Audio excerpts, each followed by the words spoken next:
আসসালামু আলাইকুম দর্শক, স্বাগত আপনাদেরকে আমাদের চ্যানেলের নতুন আরো একটি ভিডিওতে। আশা করি সবাই ভালো আছেন। তো দর্শক, জানিয়ে দেবো আমাদের এই ব্রয়লার বাচ্চাগুলোর সর্বশেষ আপডেট। আমাদের এই ব্রয়লার বাচ্চাগুলোর বয়স হচ্ছে আজকে 16 দিন। আমাদের এখানে 1200 পিস ব্রয়লার বাচ্চা আছে। আর এই 16 দিন বয়সে আমার এই 1200 পিস বাচ্চা থেকে 7 পিস বাচ্চা নষ্ট হয়েছে এই পর্যন্ত। বাকি বাচ্চাগুলো মাশাআল্লাহ আলহামদুলিল্লাহ ভালো আছে। তো আমরা গত ভিডিওতে বলছিলাম যে আমরা 13 থেকে 15 অর্থাৎ 13, 14, 15 3 দিন আমরা ছোট বড় খাবারটা মিক্স করে খাওয়াই এবং পাশাপাশি একটা আমেশার ডোজ আমরা করে থাকি। তো গতকালকে 15 দিন বয়সে সেগুলি সম্পূর্ণ হয়েছে। আজকে 16 দিন বয়স। আজকে থেকে আমরা যে বড় খাদ্যটা অর্থাৎ গ্রোয়ার খাদ্যটা আমরা বিক্রির আগ পর্যন্ত খাওয়াবো। আর আজকে সকাল থেকে সারাদিন সাদা পানি চলতেছে। আগামীকালকে 17তম দিন বয়সে আমরা সকাল এবং দুপুরে সাদা পানি খাওয়াবো এবং সন্ধ্যায় গাম্বুর যে দ্বিতীয় ডোজের ভ্যাকসিনটা আছে সেটা আমরা খাইয়ে দেবো এবং পরবর্তীতে রাত্রির পানিতে আমরা ভিটামিন AD3টা ব্যবহার করব। এর পরবর্তীতে 18তম দিন থেকে 18, 19, 20, 21, 22 অর্থাৎ এই 5 দিন আমরা ঠান্ডার একটা ডোজ করে দেব।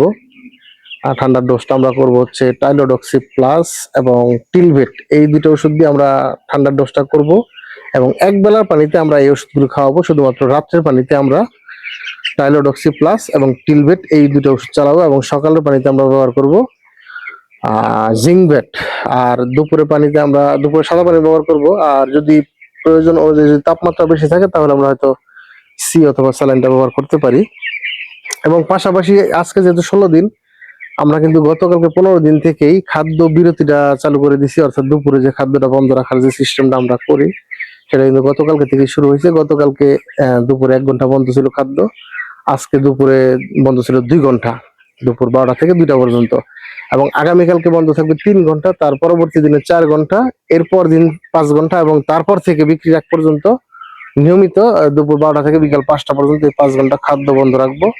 যদিও এখন বর্ষাকাল, প্রায় বৃষ্টি হচ্ছে এবং দুপুরে বা সারাদিনে আকাশ মেঘলা থাকতেছে, তো তারপরও যদিও মেঘলা থাকতেছে তারপর আমরা কিন্তু এই বিষয়টা কন্টিনিউ করে দিই। কারণ যে কোনো সময়, যেহেতু গরমকাল, যে কোনো সময় তাপমাত্রা বাড়তে পারে এবং রোদে উঠতে পারে। এই জন্য যাতে পরবর্তী কোনো সমস্যা না হয় এবং বিশেষ করে হিট স্ট্রোকের ঝুঁকিটা যাতে না বেড়ে যায়, এই জন্য আমরা কিন্তু এই বিষয়টা ধারাবাহিকভাবে পালন করতেছি এবং করে যাব।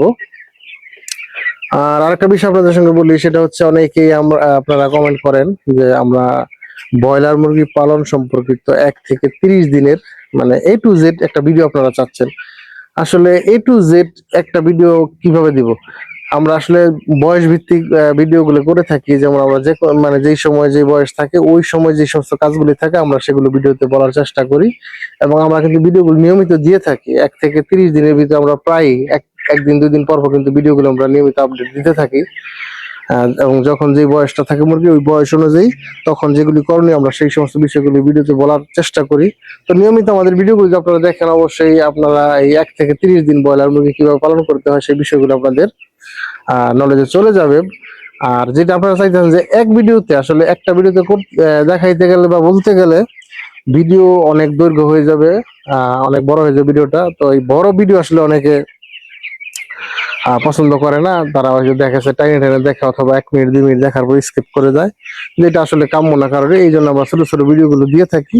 তো এই ভিডিওগুলো আপনারা নিয়মিত দেখতে থাকেন, আমাদের চ্যানেলের সাথে থাকেন, অবশ্যই আপনাদের ধারণা হয়ে যাবে 1 থেকে 30 দিন ব্রয়লার মুরগি পালন সম্পর্কিত। তো যাই হোক, আমাদের ভিডিওগুলো যদি ভালো লাগে অবশ্যই লাইক করবেন, শেয়ার করবেন, কমেন্টের মাধ্যমে জানিয়ে দেবেন আপনার মূল্যবান মন্তব্য, মতামত এবং পরামর্শ। এবং আমাদের চ্যানেলে নিত্য নতুন ভিডিও পেতে অবশ্যই চ্যানেলটাকে সাবস্ক্রাইব করবেন। তো এখন এই পর্যন্ত, সবাই ভালো থাকবেন। আসসালামু আলাইকুম।